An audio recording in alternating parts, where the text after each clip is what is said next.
Hello and welcome to this week's edition of Play CCN, which is brought to you by Temperzone. I'm your host, Sandra Rossi, editor of Climate Control News. Supermarkets in the United States lag behind other parts of the world when it comes to moving away from the use of HFCs in refrigeration systems.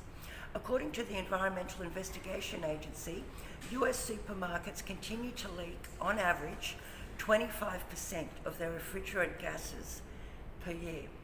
The agency's assessment evaluated 16 leading companies in the US. They were scored on 3 categories, and they were HFC-free technology adoption, refrigerant management, and policy commitments.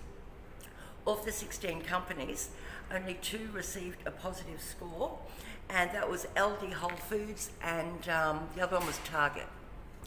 Daikin is investing another 300 million euros, or in Australian dollars, $445 million, in a new factory in Poland to manufacture residential heat pumps.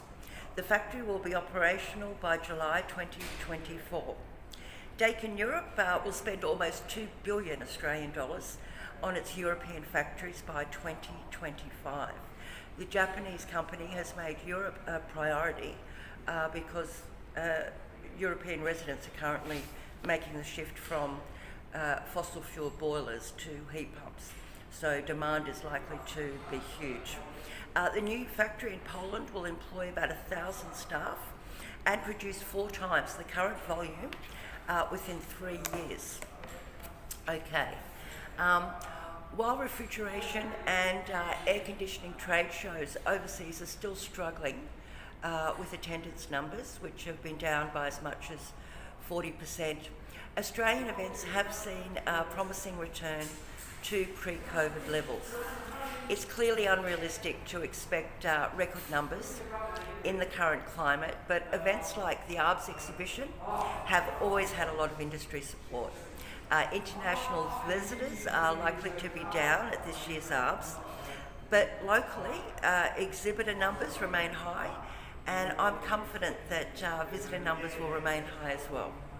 Looking at the seminar program, there are plenty of great presentations to help get everyone up to date with the latest regulations and topics like indoor air quality post-COVID.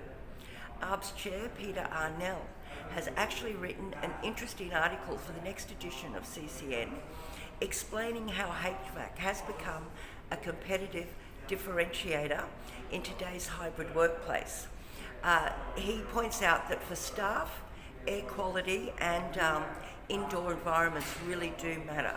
So having a high quality indoor environment will retain the best talent.